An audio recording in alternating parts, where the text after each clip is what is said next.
Hi, it's the 17th of March at 7:30 p.m. I've actually done another video on a topic today, and I don't know, I've sort of been looking around at what's happening, and it just seems the world's going a bit crazy at the moment. So I thought I'd just stay away from it. It's all going a little bit funny. So I thought I'd just I wanted to do a silly vid on how I became a infopreneur. For something a bit different. For those who know me, you probably don't know what I'm really doing a lot of the time. So I thought I'll use that as a chance or an opportunity to change pace a little bit, but also explain what I've been doing. But it was sort of prompted by, I was thinking about truth and honesty the other night, and one thing led to another. I was watching this thing, and they were talking about Illinois, how it had problems as a state, and that made me think of Chicago and Chicago Board of Trade. And it used to be in the futures market, so I thought I'd never looked at the Chicago Board of Trade, never sort of checked it out. So I thought I'll do something. Didn't feel like working, so I thought I'll do that. So I started watching it, and it was just I remember it. It was all it's great, it's exhilarating, it's a money, and they're all talking tough and that sort of thing. I got about halfway through it, not even that far. I can't stand watching this. What did I ever see in it? I just clicked it off, and I thought, where am I? What's the truth? What am I doing today? I thought, well, I'm an infopreneur. I know that. Well, I think I am. So I checked out an infopreneur vid. And it was just a girl sitting there explaining what an infopreneur was. There was no sensationalism. She wasn't saying you make $1 million out of it or anything else like that. And she just went through all the steps in what makes an infopreneur. And basically, it's a teacher who has found a way to explain something really, really simply. And if you can do that, well then chances are you're an infopreneur. I thought, yeah, tick, tick, tick, tick, that's me. And it made me feel really good, because I thought it's a good thing to do. But yeah, it's really me. It's like, despite everything that's happened, I'm still doing it. So, I'll give you a bit of the history of it, how it came to be. It was back in about 1994. I left the futures market with my wife in 1990, and we moved here to a small town. I just thought, just get out of the city. I'm not going to go back into the market in the other way. 10 years there, and that was it. I wasn't enjoying it. It was high stress. I was drinking a lot. I was burnt out, basically. So I thought, no, come to this small little town, and I wanted to write, actually.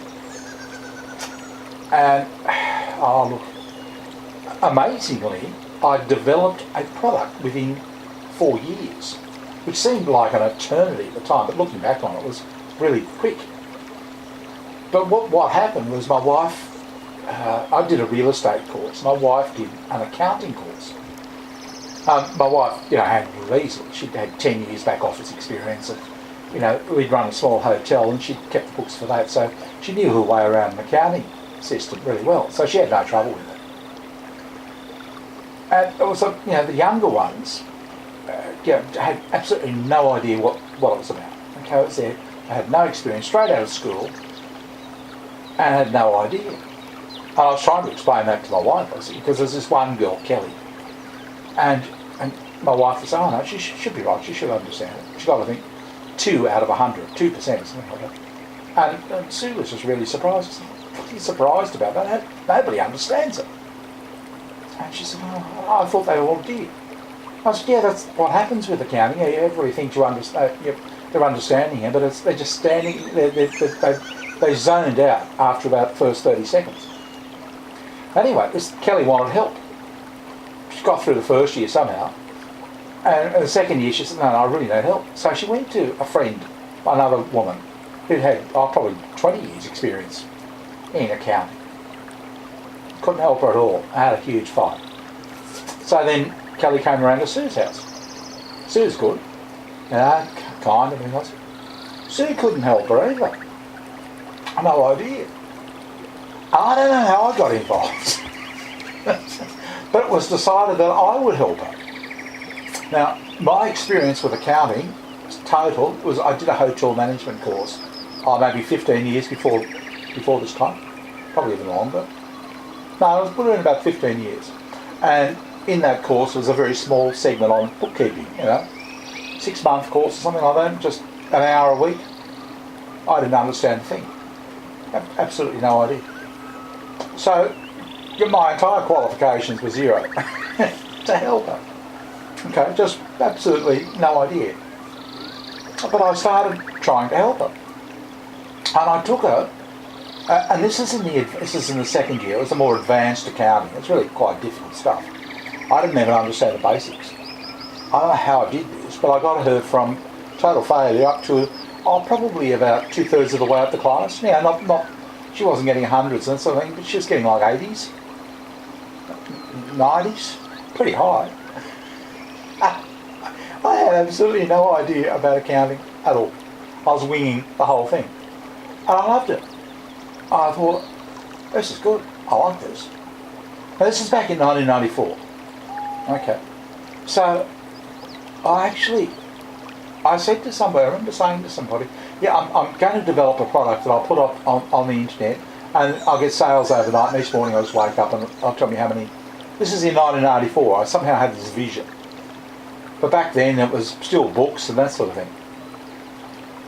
And I was looking for something to do. I didn't want to go into the workplace. I didn't really want to be a real estate agent. It could have been far more. It could have been lucrative. I just didn't want to do it for whatever reason. I was really interested in teaching and learning. I have no qualifications in it, and I'm no interest in getting it.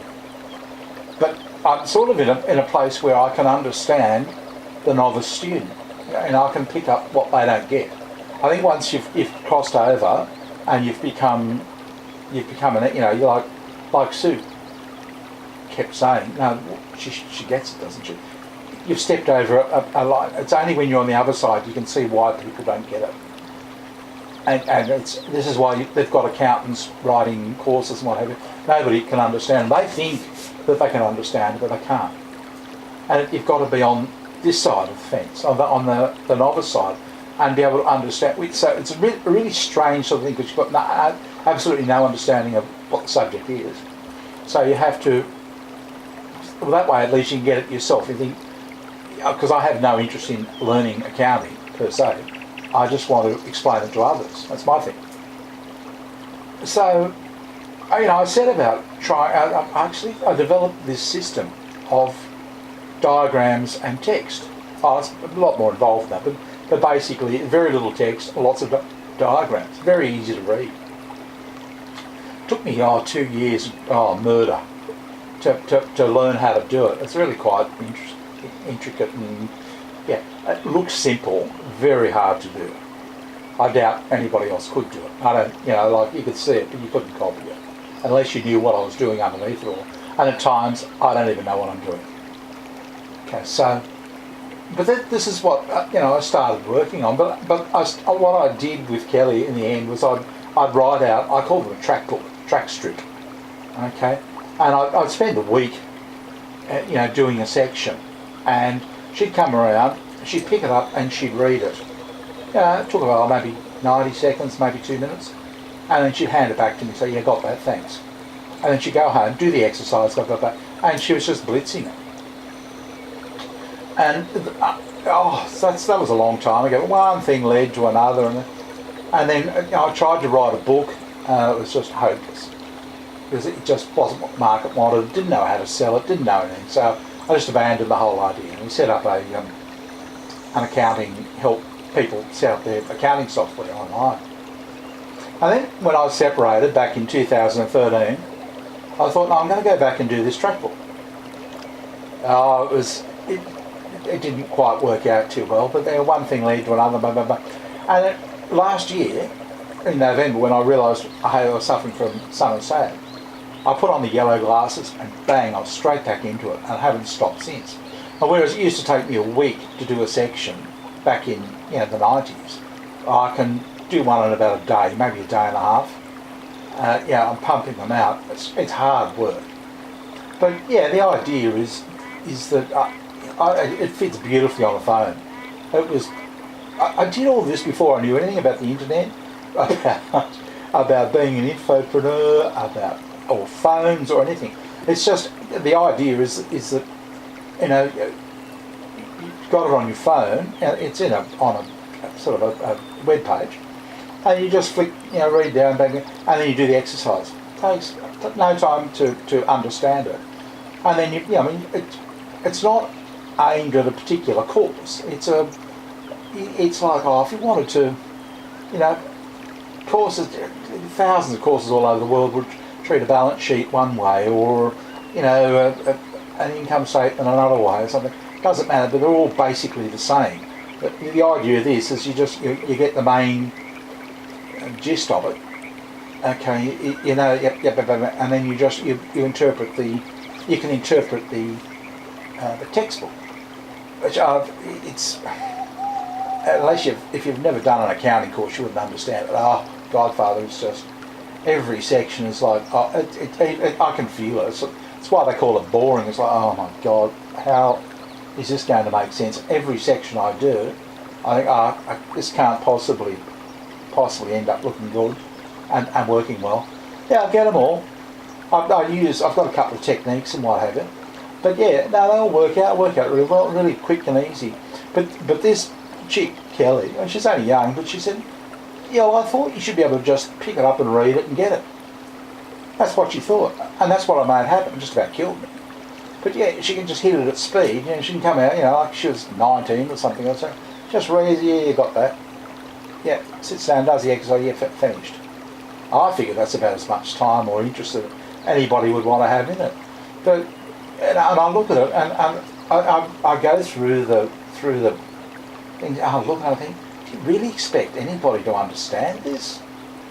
And it still fascinates me, but I look at it just, because I'm on the other side, I haven't gone over the hump, so I'll pick up a new section like tomorrow, and I won't have a clue what it's about. And some of them are really tricky, really just, really, unusual accounting concept. I mean, I enjoy it because, I've sort of explored the whole thing now, but anybody who was studying it for the first time, I don't think he could enjoy it, and that's a pity. It's a real pity. But yeah, that's what happened. I mean, it was out of necessity, looking for something to do for an income. When I started it, I'll sell this through Hotmart. I wanted to do it through ClickBank, but I'm banned. They said no. You're too risky. Oh God, here we go again. And I think it's because I've been banned off PayPal. Probably because I'm doing a mgtow channel. I don't know. I don't know what the story is. They wouldn't tell me why I was banned on PayPal. I don't. And so it seems like I've been banned off ClickBank as well. But hopefully Hotmart is a Brazilian company, of all places. And what happens is, look, I might have to give each affiliate seller, 60-70% of my income. And, at first you think, oh my God, that's a lot. But if it was a book, not that you could do this with a book, because the book would be a metre thick. That's really, there's that much. If you put it in paper, it'd be a metre thick. And nobody's going to carry around anything that big. It'd be even heavy in a wheelbarrow. But it just fits nicely in your phone. So you just access it, sitting in class, you got that. Yeah, so, what happens is they've got affiliate sellers. And, it could be anyone. And then they take so much from your sales. But as I was about to say, with the book, I only get 10%. The publishing company would take 90%. So, even if I get 30%, it's a lot better. Plus I've got a much larger reach. I don't have to go and talk to anybody. They can do all of that. Gee, I don't know. I hope it works, but my only regret is I didn't get to it a bit earlier. I don't know how much earlier I could have gotten to it, because I had to do a website, and really WordPress has only come in the last 5 years.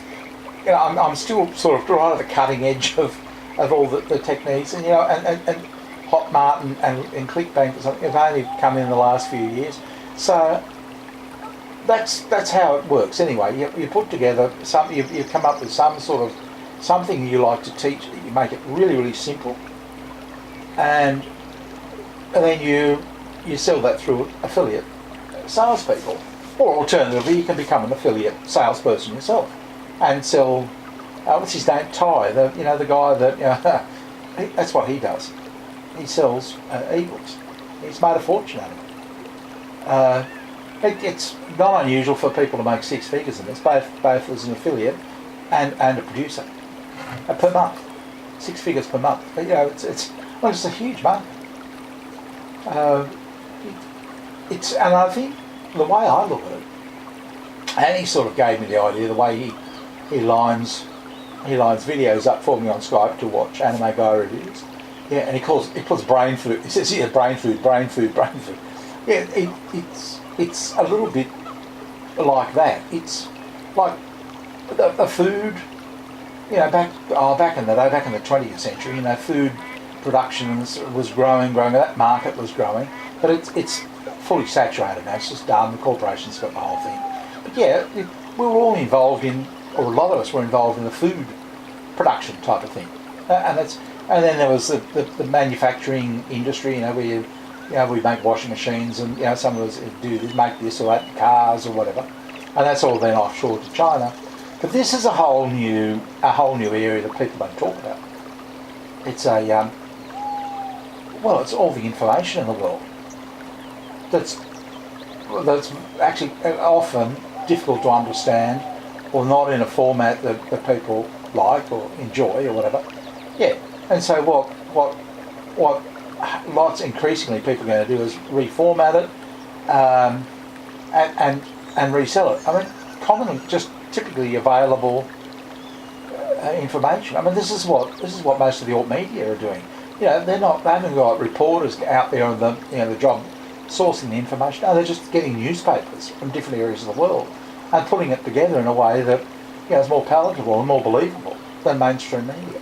They're infopreneurs. So that whole area is growing. So it's really quite, if you look at it, it's quite interesting because we absorb so much information. It's like in our diet. It's like we eat food, but brain food, as Annie says. Here's more for you. We absorb a lot of it, and as time goes on, the videos of doing it and that sort of thing. But there'll be so much more to it. It's a whole new. What I'm trying to say is, I think it's a whole new. It's like the croplands. It's all out there. I'm doing accounting. It's difficult. It's virgin territory. There's heaps more in education, but there'll be a lot more to do. It's like we've found new farmlands to do it, for those who are interested.